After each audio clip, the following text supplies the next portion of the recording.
සරණයි හැමෝටම. ඔන්න ඉතින් අද තමයි 2026 අවුරුද්දේ පළවෙනිම පොන් පොහෝ දවස. අද උදේම අපි හැමෝම ගියා අපරැක්ක මහමෙවුනා අසපුවට උපෝසථ සිල් සමාදන් වෙන්න. උදේම උපෝසථ සිල් සමාදන් වෙලා අපි උදේ සම්බුද්ධ පූජාව පූජා කළා. අසපුවට පැමිණෙන සියලු දෙනාට අසපුවෙන්ම ඒ සදහම් පොත් ඒ වගේම මහමේඝ සංගරාව ආදී සියලුම දේවල් මිලදී ගන්න පුළුවන්. අද ඉතින් උදෑසන දාණයට තිබුණේ කිරිබතුත් එක්ක සම්බෝලයක්.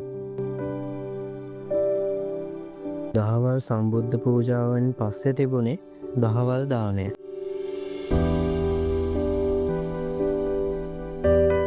ඔන්න ඉතින් මට අපූරු පින්කමක් කරගන්නත් අවස්ථාවක් ලැබුණා. අපේ මේ අපරැක්ක මහමෙවුනා වසපුවේ ඉන්නත් ස්වාමීන් වහන්සේලා 59ක් විතර වැඩ ඉන්නවා.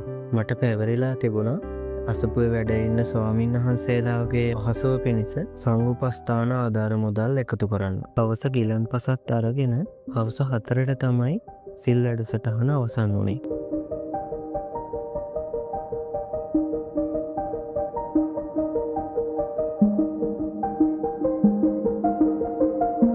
ඔන්න ඊට පස්සේ අපි අපරැක්ක මහමෙවුනා වසපුවේ ලස්සනම තැනට තමයි යන්න හදන්නේ. අපරැක්ක මහමෙවුනා වසපුවේ කන්ද මුදුනේම තමා තියෙන්නේ උතුම් බෝධීන් වහන්සේත් උතුම් සයරජාණන් වහන්සේ.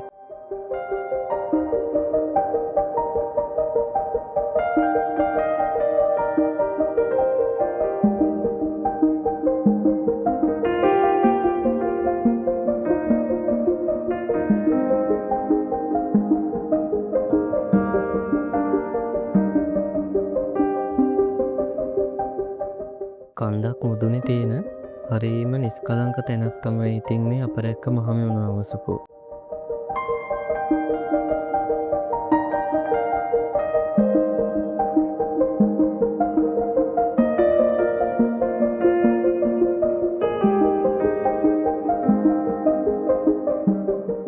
අද පොය දවසක් නිසා සපුවේ වැඩ ඉන්න ස්වාමීන් වහන්සේලා සයරජාණන් වහන්සේව මල් වලින් ලස්සනට සරසනවා.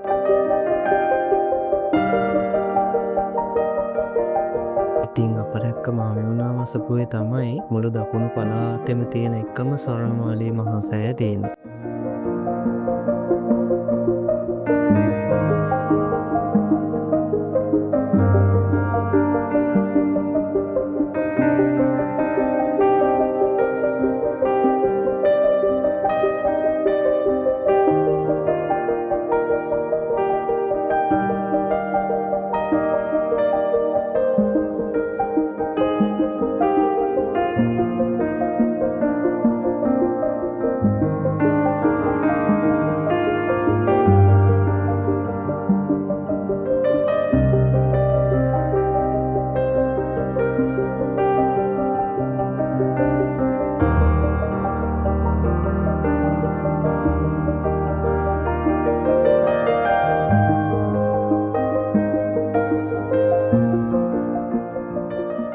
ඊට පස්සේ ස්වාමීන් වහන්සේලා සවස උතුම් සම්බුද්ධ පූජාව වඩමාගෙන සයරජාණන් වහන්සේ පැදකුණු කරගෙන ඇවිල්ලා සයරජාණන් වහන්සේට පූජා කළා.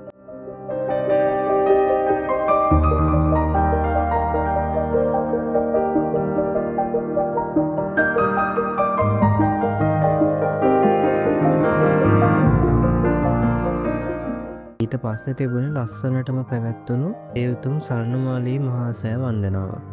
ගෞතම මුනිදුගේ ධාතු වඳින්නේ නිම් නැති පින් ඵල රැස් කරගන්නේ මෞවිලසට තුන් සරණ ලැබෙන්නේ ගෞතම සසුනේ පිහිට ලැබෙන්නේ.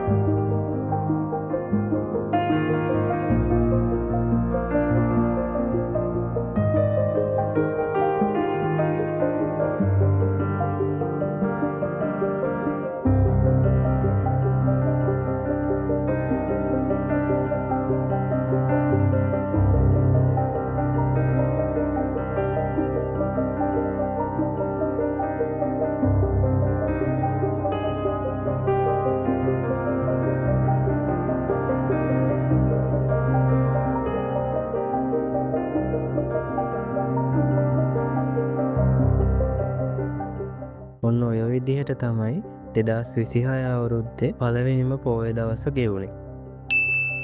ඔයාලා හැමෝම සතුටින් පරිස්සමෙන් ඉන්න. හැමෝටම තෙරුවන් සරණයි.